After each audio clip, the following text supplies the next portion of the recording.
Hello दोस्तों, स्वागत है आप सभी का आपके अपने यूट्यूब चैनल हेल्थ प्रकाशन में।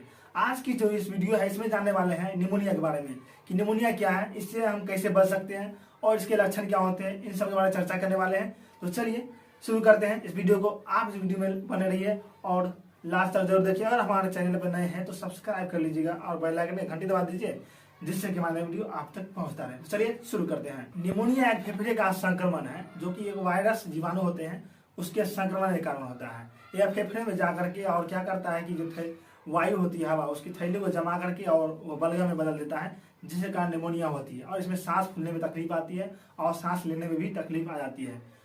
तो चलिए अब हम जानते हैं निमोनिया के लक्षण के बारे में।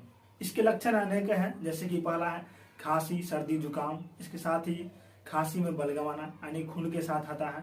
उसके साथ ही रोगी कमजोर हो जाती है और क्या होता है इसमें कि बीपी जो होता है कम हो जाता है और लोगों को सांस फूलने में तकलीफें आती है और यह अनेकों तकलीफ होती है जो कि खास करके सर्दी में होती है। और इसमें होता क्या है कि रोगी बहुत कमजोर हो जाता है, इतना कमजोर होता है कि उसको चलने फिरने में भी दिक्कत आती है और डॉक्टर के पास जाना पड़ जाता है। तो अब हम जानते हैं निमोनिया के प्रकार के बारे में। तो चलिए जानते हैं। पहला है बैक्टीरियल निमोनिया, उसके बाद है फंगल निमोनिया, इसके बाद है जो तीसरा है वो है वायरल निमोनिया और तीसरा जो है चौथा वो है एस्पिरेशन निमोनिया। यानी कि चारों निमोनिया होती है, अनेक प्रकार की होती है जो कि बच्चे हो सकते हैं या फिर जो शिशु हैं, इसके साथ जो वयस्क होते हैं, जो सियाना लोग होते हैं उनमें आते हैं। तो चलिए आगे बढ़ते हैं।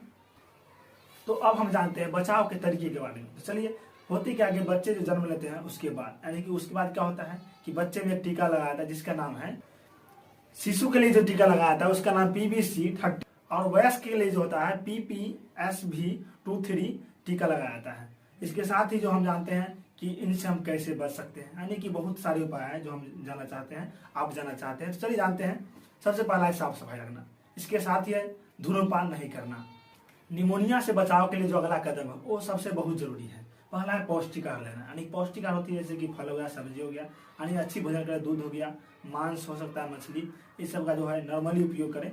और इसके साथ ही आगे है कि मास्क पहनना, सबसे बहुत जरूरी है मास्क पहनना। ठंडी के समय होता क्या है, एक दूसरे से बात करता है लोग, उसमें होता है बहुत ज़्यादा दिक्कत हो जाती है कि लोग क्या करते हैं कि एक दूसरे से बात करते हैं और सट सट के बात करते हैं, जो कि इसका जो मुंह का जो होता है यानी कि अंदर का जो पानी होता है, इसको वाष्प होता है, वो अगले दूसरे एक दूसरे में चला आता है सांस के द्वारा। इसके साथ ही धूम्रपान नहीं करना, यानी जो लोग सियाना होते हैं वो क्या करते, धूम्रपान ज़्यादा करते हैं, सिगरेट पीते हैं, गांजा पीते हैं, इस तरह का जो सेवन वो नहीं करना चाहिए। आगे है सबसे जरूरी व्यायाम करना। तो अगर आप व्यायाम करते तो उससे होता क्या कि आपका शरीर जो होता है स्ट्रांग बन जाता है। तो चलिए आज के इतना ही, फिर मिलते हैं अगले वीडियो में। इस वीडियो को पूरा देखने के लिए आप सभी को बहुत बहुत धन्यवाद, थैंक यू। तो चलिए फिर मिलेंगे अगले वीडियो में।